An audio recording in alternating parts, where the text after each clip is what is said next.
سب سے پہلے ذرا یہ ویڈیو دیکھیں۔ مسلمان کہتے ہیں کہ ہندو تو بتوں کو پوجتے ہیں، ہندو تو پتھروں کی پوجا کرتے ہیں، جبکہ ان کی یہ جو جگہ ہے مکہ، اس میں سائڈ پہ ایک پتھر جڑا ہوا ہے کالے رنگ کا، جس کو یہ لوگ چومتے ہیں۔ ان کو لگتا ہے کہ اس کو چومنے سے ان کے گناہ معاف ہو جائیں گے۔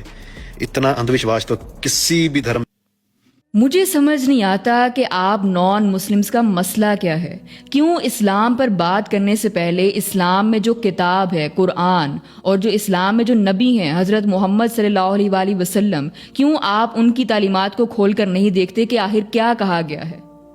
کسی ایک مسلمان نے کچھ کہہ دیا، آپ نے سن لیا، یا پھر کسی مسلمان کو کچھ کرتے دیکھ لیا، تو کیوں آپ اسے ہی پورا کا پورا اسلام سمجھ لیتے ہیں؟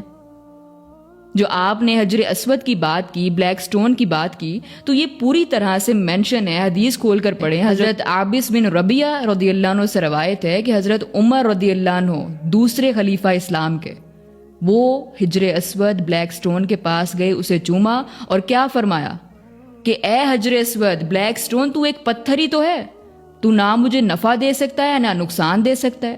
اگر میں رسول اللہ صلی اللہ علیہ وآلہ وسلم کو تجھے چومتا ہوا نہ دیکھتا تو میں کبھی تجھے نہ چومتا۔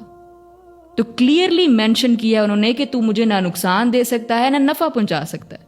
تو آپ نے یہ کیسے کہہ دیا کہ ہم یہ بلیو کرتے ہیں کہ حجر اسود کو ہم اس لیے چومتے ہیں کہ وہ ہمارے گناہوں کو معاف کرتا ہے؟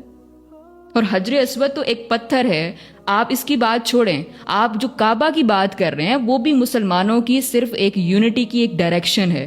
ہمیں بتایا گیا ہے کہ آپ نے اس طرف چہرہ کر کے اس ڈائریکشن میں آپ نے اللہ کی عبادت کرنی ہے، وہ صرف ایک یونٹی کی علامت ہے۔ ہم اللہ پر ایمان رکھتے ہیں، اللہ کے ساتھ کسی کو یہ نہیں سمجھتے کہ وہ ہمیں نقصان پہنچا سکتا ہے یا پھر نفع دے سکتا ہے۔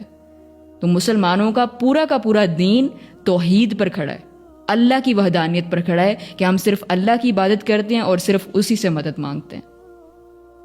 تو خدارا اسلام پر بات کرنے سے پہلے اسلام کے بارے میں جانیں، کھول کر پڑھیں، اور پھر آپ کو یہ پورا حق حاصل ہے کہ آپ اس کے بارے میں سوالات کریں، ہم سے پوچھیں۔